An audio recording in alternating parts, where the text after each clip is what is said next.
So everything is on track. You've set your goals, you are reviewing them, you've got a proper action plan which you're reviewing every week, every day. You're feeling inspired. You've identified some of the obstacles, you've even come up with some keystone habits. Then you hit a bit of a snag and suddenly you're discouraged. Not a problem. That's what we're going to discuss today. How to recognize sources of discouragement and how to bounce back.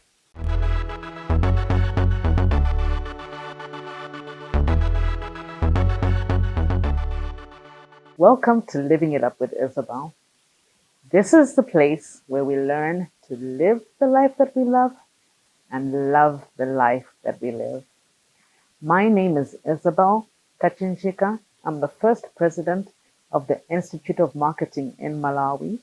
And in 2023, I was recognized as one of the top 100 most inspiring women in Malawi. Welcome to today's session where we're going to talk about recognizing sources of discouragement when it comes to achieving our goals. And we'll also look at a few things that we can do to overcome this discouragement. Today, I would like to look at two main sources of discouragement. The first is distractions. Distractions come in many forms. First, it's ourselves, our negative self-talk, our limiting beliefs when we tell ourselves, no, maybe I cannot achieve that. Maybe I'm not rich enough. I don't have enough friends. I'm not educated enough. I am not as popular as other people who have done similar things. That's one form of distraction, your self-talk. We always need to monitor it and make sure that we are talking to ourselves the way we would talk to our loved ones, encourage ourselves. Another form of distraction is other people. Sometimes you can have people who are very close to you who might discourage you. No, that is too risky. No, other people who have done that have ended up this way. Or people who just make you feel not worthy of what you're supposed to do. So watch out for those people as well.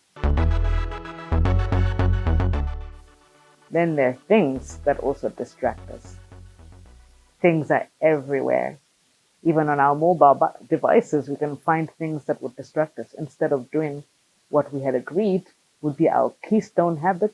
Instead of waking up at 5, we wake up later because we were on TV the whole night. Or if our keystone habit was to call a certain person every morning to see how they're doing, and then all of a sudden you get distracted by other things, this can also derail you from your goal.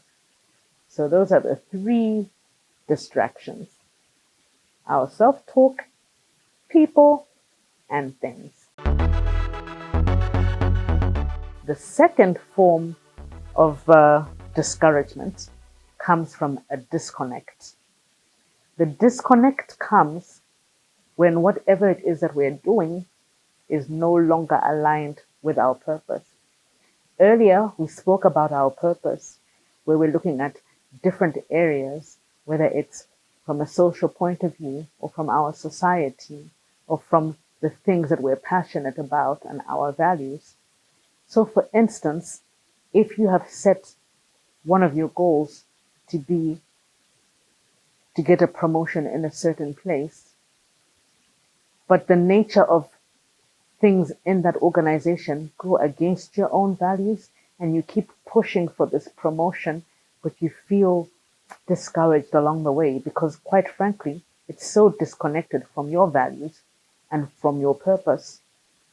So maybe it's time to review whether that particular goal in that environment is going to lead you in the right direction, because it's a total disconnect from your purpose and the goal that you've set yourself. So, not to despair, how do we overcome some of this discouragement? Firstly, you need to continuously believe in yourself. As I said, talk to yourself the way you'd talk to somebody who you love very much. Give yourself words of encouragement. Build yourself up. Tell yourself that you are enough and you can do whatever it is you set your heart on. Secondly, in addition to having keystone habits, set routines. So, for example, you might set a routine that every evening, say from 7 to 8, I'm going to read 10 pages in my book. You even set an alarm on your phone to remind you that at 7 o'clock, I'm going to pick up my book and I'm going to read 10 pages. You could set alarms for so many different things, even to remind yourself about how you're supposed to feel about yourself. So maybe at 2 o'clock in the afternoon, you could set an alarm to tell yourself, you are amazing.